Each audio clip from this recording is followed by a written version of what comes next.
program sponsored by Diago Finance. ಹಾಲು ಉತ್ಪಾದನೆಯ ದೈತ್ಯ Milky mist dairy foods IPO complete details. ನಮಸ್ಕಾರ ವೀಕ್ಷಕರೇ, ನೀವು ನೋಡ್ತಾ ಇದ್ದೀರಾ ವಿಶ್ವವಾಣಿ ಮನಿ. ನಾನು ಕೇಶವ್ ಪ್ರಸಾದ್. ವೀಕ್ಷಕರೇ, ಭಾರತೀಯ ಡೈರಿ ಮತ್ತು ಆಹಾರ ಸಂಸ್ಕರಣೆಯ ವಲಯದಲ್ಲಿ ಪ್ರಮುಖವಾಗಿ ಮುಂಚೂಣಿಯಲ್ಲಿರುವ ಮಿಲ್ಕಿ ಮಿಸ್ಟ್ ಡೈರಿ ಫುಡ್ಸ್ ಈ ಕಂಪನಿಯು ತನ್ನ ಮಹತ್ವಾಕಾಂಕ್ಷೆಯ ಆರಂಭಿಕ ಸಾರ್ವಜನಿಕ ಕೊಡುಗೆಯನ್ನು ಅಂದರೆ IPO ನಡೆಸ್ತಾ ಇದೆ. ಆಗಸ್ಟ್ 11ರಂದು ಅಧಿಕೃತವಾಗಿ ಆರಂಭ ಆಗಿದೆ. ಹೂಡಿಕೆದಾರರಿಂದ ಅತ್ಯಂತ ಕುತೂಹಲದಿಂದ ಎದುರು ನೋಡ್ತಾ ಇರುವಂತಹ ಈ IPO ಆಗಸ್ಟ್ 13ರವರೆಗೆ 3 ದಿನಗಳ ಕಾಲ ಬಿಡ್ಡಿಗಾಗಿ ಸಿಗುತ್ತೆ. ಒಟ್ಟು 1553 ಕೋಟಿ ರೂಪಾಯಿಗಳ ಮೆಗಾ ಮೊತ್ತದ ಈ IPO ಮಾರುಕಟ್ಟೆಯಲ್ಲಿ ಭಾರಿ ಸಂಚಲನವನ್ನು ಸೃಷ್ಟಿಸಿದೆ. ಕಂಪನಿಯು ತನ್ನ ಶೇರ್ಗಳ ಬೆಲೆಯನ್ನು ಮೇಲ್ಮಟ್ಟದಲ್ಲಿ ಪ್ರತಿ ಶೇರಿಗೆ 150 ರೂಪಾಯಿ ಅಂದರೆ ಮ್ಯಾಕ್ಸಿಮಮ್ ಅಂತ ನಿಗದಿಪಡಿಸಿದ್ದು. ಪ್ರಸ್ತುತ ಗ್ರೇ ಮಾರ್ಕೆಟ್ನಲ್ಲಿ ಇದರ ಪ್ರೀಮಿಯಂ GMP ಪ್ರೈಸ್ 15% ಮೇಲೆ ಇದೆ. ಇದು ಹೂಡಿಕೆದಾರರಿಗೆ ಭಾರಿ ಉತ್ಸಾಹವನ್ನು ಮೂಡಿಸಿದ್ದು ಶೇರ್ ಮಾರುಕಟ್ಟೆಯಲ್ಲಿ ಉತ್ತಮ ಲಾಭದ ನಿರೀಕ್ಷೆಯನ್ನು ಹುಟ್ಟುಹಾಕಿದೆ. ಮಿಲ್ಕಿ ಮಿಸ್ಟ್ ಕಂಪನಿಯ ಹಿನ್ನೆಲೆ ಮತ್ತು ಬೆಳವಣಿಗೆಯನ್ನು ನೋಡೋಣ. ಮಿಲ್ಕಿ ಮಿಸ್ಟ್ ಬ್ರ್ಯಾಂಡ್ ಎಲ್ಲಿದು ಅಂದರೆ ದಕ್ಷಿಣ ಭಾರತ ಸೇರಿದಂತೆ ದೇಶಾದ್ಯಂತ ಅತ್ಯಂತ ಪರಿಚಿತವಾದ ಹೆಸರಾಗಿದೆ. ತಮಿಳುನಾಡಿನ ಈರೋಡ್ ಸಮೀಪದ ಸಣ್ಣ ಹಳ್ಳಿಯಿಂದ ಆರಂಭವಾದಂತಹ ಇದರ ಪ್ರಯಾಣ ಇವತ್ತು ಬಹಳ ದೊಡ್ಡದಾಗಿ ಬೆಳೆದಿದೆ.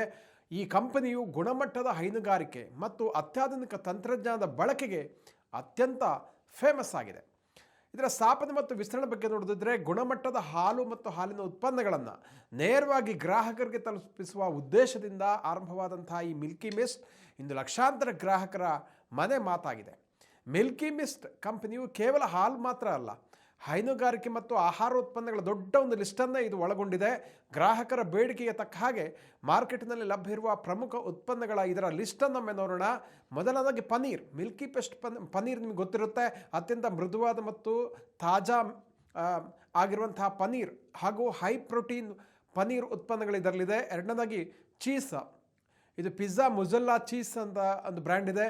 Cheese slices, cheese cubes, cheddar cheese, cream cheese ಮತ್ತು ವಿವಿಧ ಫ್ಲೇವರ್ಗಳ ಚೀಸ್ ಸ್ಲೈಡ್ಸ್ ಇದುಗಳನ್ನೆಲ್ಲ ಇದು ಮಾರಾಟ ಮಾಡಿದ್ರೆ ಸುಮಾರು 12ಕ್ಕೂ ಹೆಚ್ಚು ಬಗೆಯ ಚೀಸ್ ಪ್ರಾಡಕ್ಟನ್ನು ಮಾರ್ತಾ ಇದೆ.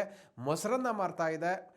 ಸೊ ಯೋಗರ್ಟ್, ಕರ್ಡ್ ನಿಮ್ಗೆ ಗೊತ್ತೇ ಇರುತ್ತೆ. ಸಾಮಾನ್ಯ ಸೆಟ್ ಕರ್ಡ್ ಇರುತ್ತೆ, ಬಕೆಟ್ ಕರ್ಡ್, ಪ್ರೋಬಯೋಟಿಕ್ ಮೊಸರು, ಇದರೊಂದಿಗೆ ವಿವಿಧ ಹಣ್ಣುಗಳ ಫ್ಲೇವರ್ ಹೊಂದಿರುವಂತಹ ಫ್ರೂಟ್ ಯೋಗರ್ಟ್ ಅದನ್ನು ಮಾರಾಟ ಮಾಡುತ್ತೆ. ಕ್ರೀಮಿ ಗ್ರೀಕ್ ಯೋಗರ್ಟ್ ಸೆಲ್ ಮಾಡುತ್ತೆ. ಜೊತೆಗೆ ತುಪ್ಪ ಮತ್ತು ಬೆಣ್ಣೆಯನ್ನು ಸೇಲ್ ಮಾಡುತ್ತೆ. ಶುದ್ಧ ಹಸು ಹಾಗೂ ದೇಶಿ ತುಪ್ಪ, ಅನ್ಸಾಲ್ಟೆಡ್ ಟೇಬಲ್ ಬಟರ್ ಇದೆಲ್ಲ ಅದರ ಪ್ರಾಡಕ್ಟ್ ಆಗಿದೆ. ಜೊತೆಗೆ ಸಿಹಿ ತಿಂಡಿಗಳು, ಸಿಹಿ ತಿನಿಸುಗಳನ್ನು, ಡೆಸಾರ್ಟ್ಸ್ ಮತ್ತು ಸ್ವೀಟ್ಸನ್ನು ಮಾರಾಟ ಮಾಡುತ್ತೆ. ಶ್ರೀಖಂಡ್, ಮಿಸ್ತಿ ದೋಯಿ, ಪಾಯಸಂ, ಕಲಕಂದ್, ರಸಗುಲ್ಲ, ಗುಲಾಬ್ ಜಾಮೂನ್ ಇದನ್ನೆಲ್ಲ ಮಾರಾಟ ಮಾಡುತ್ತೆ. ಜೊತೆಗೆ ಪಾನೀಯಗಳು, ಬೇವರೇಜಸ್ ಪ್ರಾಡಕ್ಟನ್ನು ಕೂಡ ಸೇಲ್ ಮಾಡುತ್ತೆ. ದೀರ್ಘಕಾಲ ಬಾಳಿಕೆ ಬರುವ UHT ಹಾಲನ್ನು ಕೊಡುತ್ತೆ. ಮಿಲ್ಕ್ ಶೇಕನ್ನು ಮಾರಾಟ ಮಾಡುತ್ತೆ. ಲಸ್ಸಿ, ಮಜ್ಜಿಗೆ, ಅಡುಗೆ ಮತ್ತು ಇತರ ಉತ್ಪನ್ನಗಳನ್ನು ಕೂಡ ಮಾರಾಟ ಮಾಡುತ್ತೆ. ಇದೆಲ್ಲ ಜೊತೆಗೆ ಫ್ರೆಶ್ ಕ್ರೀಮ್, ಆಮೇಲೆ ಕೋವಾ, ಸ್ವೀಟೆಡ್ ಕಂಡೆನ್ಸ್ಡ್ ಮಿಲ್ಕ್, ಐಸ್ ಕ್ರೀಮ್ಗಳನ್ನು ಮಾರಾಟ ಮಾಡುತ್ತೆ. ಇದ್ರ ಜೊತೆಗೆ ಬೇರೆ ಬೇರೆ ಫ್ಲೇವರ್ಗಳ ಐಸ್ ಕ್ರೀಮ್ ಕೋನ್ಗಳನ್ನು, ಟಬ್ಗಳನ್ನು, ಕ್ಯಾಪೆಲ್ಲ ಚಾಕ್ಲೇಟ್ಗಳನ್ನು ಇದೆಲ್ಲ ಕಂಪನಿ ಮಾರಾಟ ಮಾಡುತ್ತೆ. ಜೊತೆಗೆ ರೆಡಿ ಟು ಕುಕ್ ಮತ್ತು ಫ್ರೋಝನ್ ಫುಡ್ ಸೆಗ್ಮೆಂಟಲ್ಲೂ ಕೂಡ ಇದು ವ್ಯಾಪಾರ ನಡೆಸ್ತಾ ಇದೆ. ಸ್ಮಾರ್ಟ್ ಶೆಫ್ ಬ್ರ್ಯಾಂಡೆಡ್ ಅಡಿಯಲ್ಲಿ ಫ್ರೋಝನ್ ಪಿಜ್ಜಾ, ಪನೀರ್ ಕ್ರಂಚೀಸ್, ಪನೀರ್ ಹಾಗೂ ಅಸಾಲ್ ಬ್ರ್ಯಾಂಡ್ನ ಅರ್ಧ ಬೆಂದ ಅಂದರೆ ಹಾಫ್ ಕುಕ್ಡ್ ಚಪಾತಿ ಅದು ಕೂಡ ಅದು ಮಾರಾಟ ಮಾಡುತ್ತೆ. ಇನ್ನೀಗ ಮತ್ತೆ IPO ಡೀಟೇಲ್ಸನ್ನು ನೋಡೋಣ. ಹೂಡಿಕೆದಾರರು ಈ IPO ಕುರಿತು ತಿಳ್ಕೊಳ್ಬೇಕಾದಂಥ ಕೆಲವೊಂದು ಪ್ರಮುಖವಾದಂಥ ವಿಚಾರಗಳು, ಟೆಕ್ನಿಕಲ್ ಡೀಟೇಲ್ಸ್ ಹೀಗೆ ರೀತಿ ಇದೆ. IPO ಸೈಜ್ ಮೊದಲನೇದಾಗಿ ಮುಖ್ಯವಾಗಿ 1553 ಕೋಟಿ ರೂಪಾಯಿ ಇದೆ. ಪ್ರತಿ ಷೇರಿನ ಬೆಲೆಯ ಶ್ರೇಣಿ ಪ್ರೈಸ್ ಬ್ಯಾಂಡ್ ಪ್ರತಿ ಶೇರಿಗೆ 140 ರೂಪಾಯಿ ಇದೆ. ಆಮೇಲೆ ಇದು ಸಬ್ಸ್ಕ್ರೈಬ್ ಮಾಡಲಿಕ್ಕೆ ದಿನ ಆಗಸ್ಟ್ 11ರಿಂದ ಆಗಸ್ಟ್ 13ರವರೆಗೆ IPO ಸಬ್ಸ್ಕ್ರೈಬ್ ಮಾಡ್ಬೋದು. ಗ್ರೇ ಮಾರ್ಕೆಟ್ ಪ್ರೀಮಿಯಂನಲ್ಲಿ ಪ್ರಸ್ತುತ ಶೇರಿನ ಬೆಲೆ ಈ ಫಿಕ್ಸಡ್ ರೇಟಿಗಿಂತ ಅಂದರೆ ಬೆಲೆ ಶ್ರೇಣಿಗಿಂತ 15% ಜಾಸ್ತಿ ವಹಿವಾಟು ನಡೆಸ್ತಾ ಇದೆ. ಅಂದರೆ ಡಿಮ್ಯಾಂಡ್ ಇದೆ ಅಂತ ಅರ್ಥ. ಸೊ ಯಾವತ್ತೂ ಕೂಡ ಈ GMP ಕಂಟಿನ್ಯೂ ಆದರೆ ಮಾರುಕಟ್ಟೆಯಲ್ಲಿ ಲಿಸ್ಟ್ ಆದ ಬಳಿಕ ಹೂಡಿಕೆದಾರರಿಗೆ ಪ್ರಾಫಿಟ್ ಸಿಗ್ಬೋದು ಅಂತ ನಿರೀಕ್ಷೆಯನ್ನು ಇಟ್ಕೊಳ್ಬೋದು. ಆಮೇಲೆ ಫಂಡ್ಗಳ ಬಳಕೆ, ಯಾಕಾಗಿ IPO ಹಣವನ್ನು ಅವರು ಯೂಸ್ ಮಾಡ್ತಾರೆ? ಮಿಲ್ಕಿ ಮಿಸ್ಟ್ ಡೈರಿ ಫುಡ್ಸ್ ಕಂಪನಿಯು ಐಪಿಒ ಮೂಲಕ ಸಂಗ್ರಹಿಸುವ ಬಂಡವಾಳವನ್ನು ವಿವಿಧ ಅಭಿವೃದ್ಧಿ ಕಾರ್ಯಗಳಿಗೆ ಬಳಸುತ್ತೆ. ಇದು ಪ್ಲಸ್ ಪಾಯಿಂಟ್ ಆಗಿರುತ್ತೆ, ಗಮನಿಸಬೇಕಾಗುತ್ತೆ. ಅಭಿವೃದ್ಧಿಗೆ ಬಳಸುತ್ತೆ. ಉತ್ಪಾದನಾ ಘಟಕಗಳ ವಿಸ್ತರಣೆ ಮಾಡಲಿಕ್ಕೆ ಕಂಪನಿ ಹೋಗ್ತಾ ಇದೆ. ಹೆಚ್ಚುತ್ತಿರುವ ಬೇಡಿಕೆಯನ್ನು ಪೂರೈಸಲಿಕ್ಕೆ ತನ್ನ ಉತ್ಪಾದನಾ ಸಾಮರ್ಥ್ಯವನ್ನು ಹೆಚ್ಚಿಸಲಿಕ್ಕೆ ಕಂಪನಿ ಮುಂದಾಗಿದೆ. ಇದಕ್ಕೆ ಈ ಬಂಡವಾಳ ಬಲಿಗೆಯಾಗುತ್ತೆ.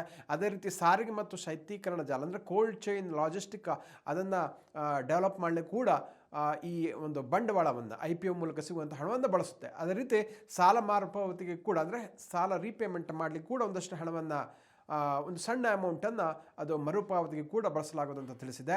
ಆಮೇಲೆ ಸಾಮಾನ್ಯ ಕಾರ್ಪೊರೇಟ್ ಉದ್ದೇಶಗಳಂದರೆ ಆಫೀಸಿಗೆ ಸಂಬಂಧಪಟ್ಟ ಮತ್ತು ದೈನಂದಿನ ವ್ಯಾಪಾರ ಚಟುವಟಿಕೆಗಳಿಗೆ ಮತ್ತು ಮಾರುಕಟ್ಟೆ ವಿಸ್ತರಣೆಗೆ ಒಂದಷ್ಟು ಹೆಲ್ಪ್ ಆಗುವ ಹಾಗೆ ಈ ಖರ್ಚನ್ನು ಮಾಡಲಿಕ್ಕಿದೆ. ಸೊ ಹೂಡಿಕೆದಾರರಿಗೆ ಒಂದು ಅಪಾರ್ಚುನಿಟಿಯ ಅನ್ನುವಂಥದ್ದು ಬಹಳ ಮುಖ್ಯವಾದಂಥ ಪ್ರಶ್ನೆ ಇಲ್ಲಿ. ಸೊ ಇದು ನೋಡಿ, ಹೈನುಗಾರಿಕೆ ಮತ್ತು FMCG ಈ ಎರಡೂ ಕ್ಷೇತ್ರ ಕೂಡ ಭಾರತದಲ್ಲಿ ಇವತ್ತು ಅತ್ಯಂತ ವೇಗವಾಗಿ ಬೆಳೀತಾ ಇದೆ. ಹೆಚ್ಚು ಬಿಸ್ನೆಸ್ ಕೂಡ ಆಗ್ತಾ ಇದೆ. ಜನ ಆರೋಗ್ಯಕರವಾದ ಆಹಾರ ಪದ್ಧತಿಯನ್ನು ಅದರ ಕಡೆಗೆ ಒಲವು ತೋರಿಸ್ತಾ ಇರುವಂಥ ಹಿನ್ನೆಲೆಯಲ್ಲಿ ಮಿಲ್ಕಿ ಮಿಸ್ಟ್ ಅಂತ ಬ್ರ್ಯಾಂಡ್ಗಳಿಗೆ ಭವಿಷ್ಯದಲ್ಲಿ ಒಂದು ಬೇಡಿಕೆ ಇರಬಹುದು ಅಂತ ತಜ್ಞರು ಹೇಳ್ತಾರೆ. ನಾವು ಡೈರೆಕ್ಟಾಗಿ ಏನು ರೆಫರ್ ಮಾಡಲ್ಲ, ತಜ್ಞರು ಹೇಳುವಂಥದ್ದು. ಸೊ ಆಮೇಲೆ ಬಲವಾದಂತಹ ಬ್ರ್ಯಾಂಡ್ ಮೌಲ್ಯ, ಗ್ರಾಹಕರ ನಂಬಿಕೆ ಮತ್ತು ಉತ್ಪನ್ನಗಳ ಗುಣಮಟ್ಟ ಅದು ಕೂಡ ಕಂಪನಿಗೆ ಒಂದು ಪ್ಲಸ್ ಪಾಯಿಂಟ್ ಆಗಿದೆ. ಆಮೇಲೆ ಈ ಪ್ರೈಸ್ ರೇಂಜ್ ಕೂಡ ಅದು ಸ್ವಲ್ಪ ಅಟ್ರಾಕ್ಟಿವ್ ಇದೆ ಅಂತ ಹೇಳ್ತಾರೆ. ಗ್ರೇ ಮಾರ್ಕೆಟಲ್ಲಿ 15% ಪ್ರೀಮಿಯಂ ಏರಿಕೆ ಆಗಿರುವಂಥದ್ದು ಅದು ಕೂಡ ಹೂಡಿಕೆದಾರ ಒಲವನ್ನು ತೋರಿಸ್ತಾ ಇದೆ. ಆಮೇಲೆ ಲಾಂಗ್ ಟರ್ಮ್ ಬೆಳವಣಿಗೆ, ಗ್ರಾಮೀಣ ಪ್ರದೇಶದಿಂದ ನಗರ ಪ್ರದೇಶಗಳಿಗೆ ತನ್ನ ಮಾರ್ಕೆಟನ್ನು ವಿಸ್ತರಣೆ ಮಾಡ್ತಾ ಇರುವಂಥದ್ದು ದೀರ್ಘಕಾಲೀನ ಹೂಡಿಕೆದಾರರಿಗೆ ಪ್ರಾಫಿಟ್ ಆಗ್ಬೋದು ಅಂತ ತಜ್ಞರು ಹೇಳ್ತಾ ಇದ್ದಾರೆ. ಬಟ್ ಎಚ್ಚರಿಕೆ ಹೆಜ್ಜೆಗಳು ಕೂಡ ಇದೆ. ಯಾವುದೇ IPOದಲ್ಲಿ ಹೂಡಿಕೆ ಮಾಡೋ ಮೊದಲು ಹೂಡಿಕೆದಾರರು ಕಂಪನಿಯ ಹಿನ್ನೆಲೆಯನ್ನೆಲ್ಲ ತುಂಬ ಚೆನ್ನಾಗಿ ತಿಳ್ಕೊಳ್ಬೇಕಾಗುತ್ತೆ. ಮಾರುಕಟ್ಟೆಯಲ್ಲಿ ಏರಿಳಿತ ಆ ಒಂದು ಅಪಾಯ ಎನಿಹಾವ್ ಇದ್ದೇ ಇರುತ್ತೆ. ಜಾಗತಿಕ ಮತ್ತು ಆಂತರಿಕ ಬೆಳವಣಿಗೆ ತಕ್ಕ ಹಾಗೆ ಅದು ಚೇಂಜ್ ಆಗ್ತಾ ಇರುತ್ತೆ. ಹಾಗಾಗಿ ನಾವು ಯಾವುದೊಂದು ಇಲ್ಲಿ ರೆಫರ್ ಮಾಡಲ್ಲ, ಮಾರುಕಟ್ಟೆ ರಿಸ್ಕನ್ನು ಅಧ್ಯಯನ ಮಾಡಿಕೊಂಡು ಇನ್ವೆಸ್ಟ್ಮೆಂಟ್ ಮಾಡಬೇಕು. ಸೊ ಅದು ಹಾಗಾಗಿ ಹಣಕಾಸಿನ ಸ್ಥಿತಿಗತಿಯನ್ನು ಕೂಡ ನೋಡಬೇಕಾಗುತ್ತೆ. ಕಂಪನಿ ಈ ಹಿಂದಿನ ವರ್ಷಗಳ ಆದಾಯ ಎಷ್ಟಿತ್ತು, ಲಾಭ ಎಷ್ಟಿತ್ತು, ಸಾಲ ಎಷ್ಟಿದೆ, ಇದನ್ನೆಲ್ಲ DRHPಯಲ್ಲಿ ಇರುತ್ತೆ. ಅದನ್ನು ಅಧ್ಯಯನ ಮಾಡಿಕೊಂಡು ನಿರ್ಧಾರವನ್ನು ಮಾಡಿ. ನಿಮ್ಮ ಬಜೆಟ್ ಮತ್ತು ನಿಮ್ಮ ರಿಸ್ಕ್ ಸಾಮರ್ಥ್ಯ ನಿಮ್ಮ ವೈಯಕ್ತಿಕ ಹಣಕಾಸು ಸಲಹೆಗಾರನಿಗೆ ಚರ್ಚಿಸಿ ನಿರ್ಧಾರ ತೆಗೆದುಕೊಳ್ಬೇಕು. ಯಾವುದೇ ಕಾರಣಕ್ಕೂ ಕೂಡ ಯಾರೋ ಹೇಳಿದ್ರಂತ ಇನ್ವೆಸ್ಟ್ ಮಾಡಬಾರ್ದು.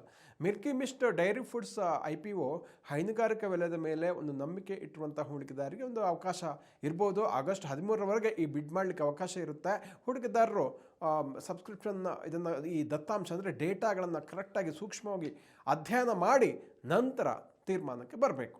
ವೀಕ್ಷಕರಿಂತಹ ಮತ್ತಷ್ಟು ಉಪಯುಕ್ತ ವಿಡಿಯೋಗಳಿಗೆ ವಿಶ್ವವಾಣಿ ಮನಿ ಯೂಟ್ಯೂಬ್ ಚಾನಲನ್ನು ವೀಕ್ಷಿಸಿ ಮತ್ತು ಸಬ್ಸ್ಕ್ರೈಬ್ ಮಾಡಿ. ವಂದನೆಗಳು.